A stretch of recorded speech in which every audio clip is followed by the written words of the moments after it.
What's up guys, it's me Exactly, back bringing you some more daily NBA recaps. Hope you're all having a fantastic day, and by the way, once again, thank you for all the support that you've been showing me on my videos. Really do appreciate it, as eventually it will help the channel grow. That being said though, we got quite a few games of NBA action to look at today, so let's not waste too much time. Let's just get right into this thing. Lego.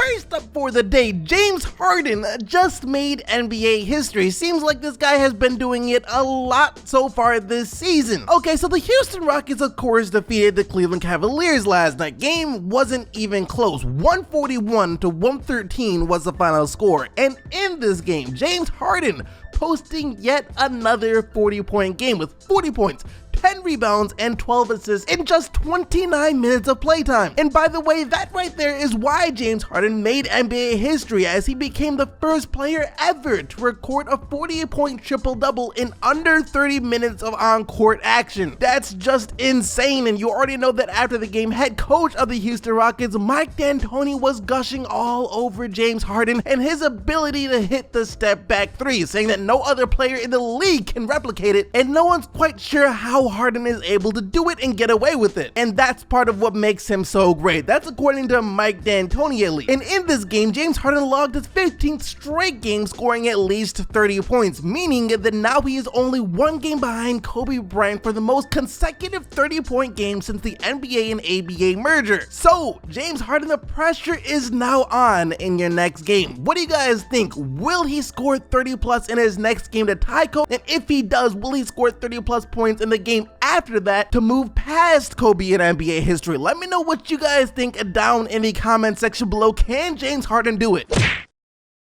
Next up for the day, we gotta talk about the Los Angeles Lakers and an update regarding them and LeBron James, as well as their game versus the Utah Jazz last night. So real quick, the Los Angeles Lakers wound up getting blown out by the Utah Jazz. Well, maybe not a blowout, but the game was never really that close. 113 to 95 the final score. Donovan Mitchell continuing to play well with 33 points and 9 assists in this one. And that's pretty much all there is to say about the game. There was no one from the Los Angeles Lakers who necessarily stepped up. Brandon Ingram, Kyle Kuzma, and Lonzo Ball all struggled last night. The Lakers' best player, arguably, or maybe not even arguably, was Michael Beasley off the bench. So the Lakers lost once again without LeBron James, and that is where this update comes in, as yesterday we did get reports out saying that LeBron James is going to miss at least the next 3 games of the Los Angeles Lakers, and not only that, but he is prepared to miss a lot more games if necessary, just to make sure that his body is right, with reports saying that LeBron James is prepared to miss up to several more weeks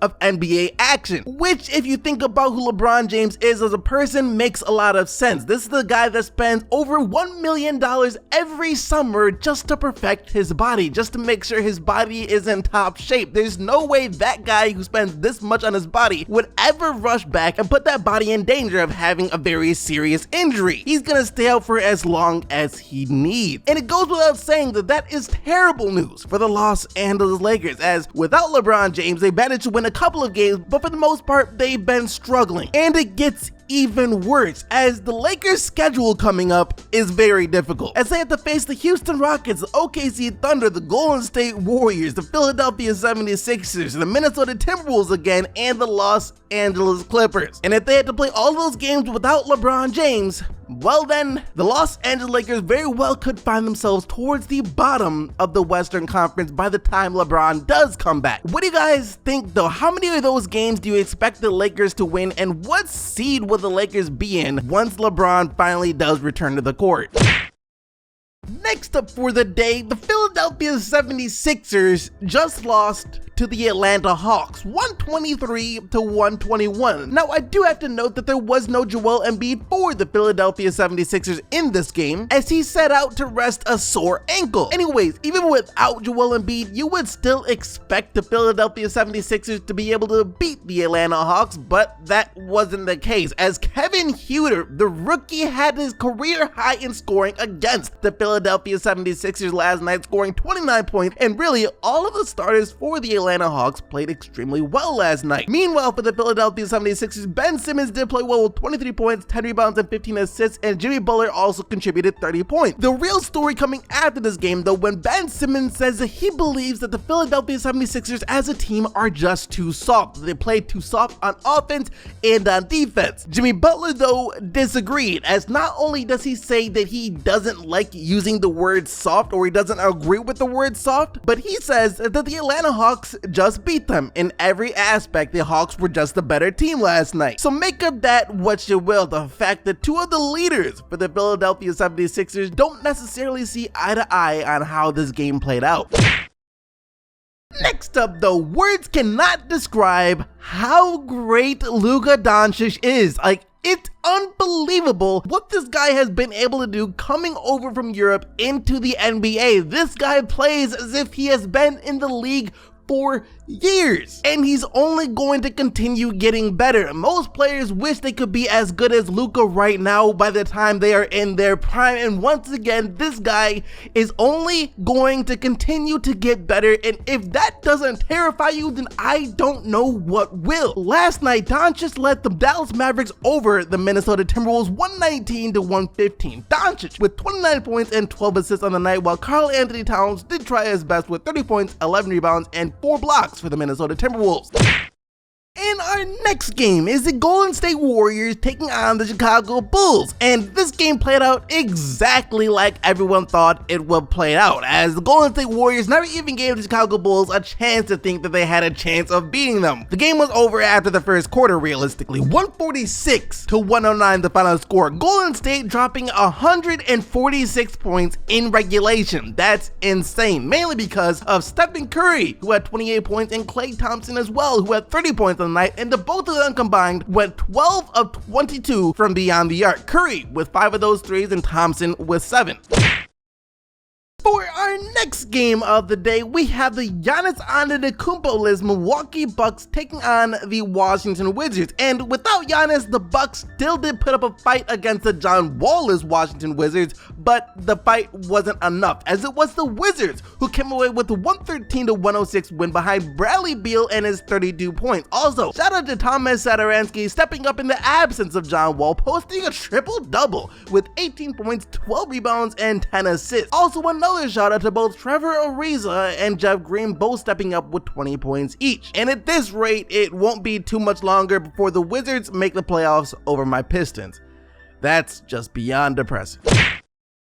So according to the head coach of the Brooklyn Nets, Kenny Atkinson, the Nets just got served a slice of humble pie by the Toronto Raptors last night, as the Nets lose 122-105. And the reason Kenny Atkinson says that the Nets were just served a slice of humble pie is because over the past 10-ish games, the Brooklyn Nets have been playing extremely good basketball, beating a lot of teams that are now right there in the thick of things for a playoff spot in the Eastern Conference. However, this game right here was a reminder of where the Nets stand in the NBA. They're not an elite team, they're a team that plays with a lot of energy, but going up against an elite team like the Toronto Raptors, it's gonna take a lot more than just a little bit of effort. And that is why he says they just got served their slice of humble pie. And that's a good coach right there, a coach that doesn't look at his team and say, dang, we ain't really got nobody, so why try and compete? But a coach that says, we got what we got, so let's still try and compete. As for the Toronto Raptors, Kawhi Leonard was the highest scorer in this game with 20 points and 11 rebounds, but overall, it was a team effort with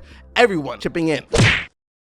For one of the final games from last night, we had the Portland Trail Blazers handing out a loss to the Charlotte Hornets, 122-96 behind CJ McCollum and his 30 points. And Kemba Walker after this game sent out a very important message to the Charlotte Hornets, saying that he really wants his team to try and stay positive despite the fact that they have lost 4 of their last 5 games, because if they go down the wrong path, it will be very hard for them to recover, so they have to stay positive if they want to stay in the playoff race in the Eastern Conference. And for what will be the final game of the day, the Indiana Pacers just beat the New York Knicks 121-106. Enes Kanter sitting out this game after eating too much. That's right, the guy ate too much the day before, had a stomach ache, and had to sit out a game. I wonder if he still got paid for that. Domantas Sabonis though playing extremely well with 22 points and 15 rebounds on the night. that though is going to do it for everything that we gotta talk about today. Hope you guys enjoyed the video, and if you did, then go ahead and roundhouse kick that like button one time for the one time. Also make sure that you are subscribed to the channel with post notifications turned on so you can stay up to date with everything that goes on in the NBA on a daily basis. But now it is time for the player of the day, where you guys have the opportunity to vote for who you think was the best player in the league last night by clicking the little eye icon at the top right hand corner of the video. Just remember though that only players whose team won are eligible to win the prestigious Player of the Day award. And yesterday that player was none other than LaMarcus Aldridge with his career high 56 points in the Spurs double overtime win over the OKC Thunder. Thank you once again for watching though, but until tomorrow, I am out of here.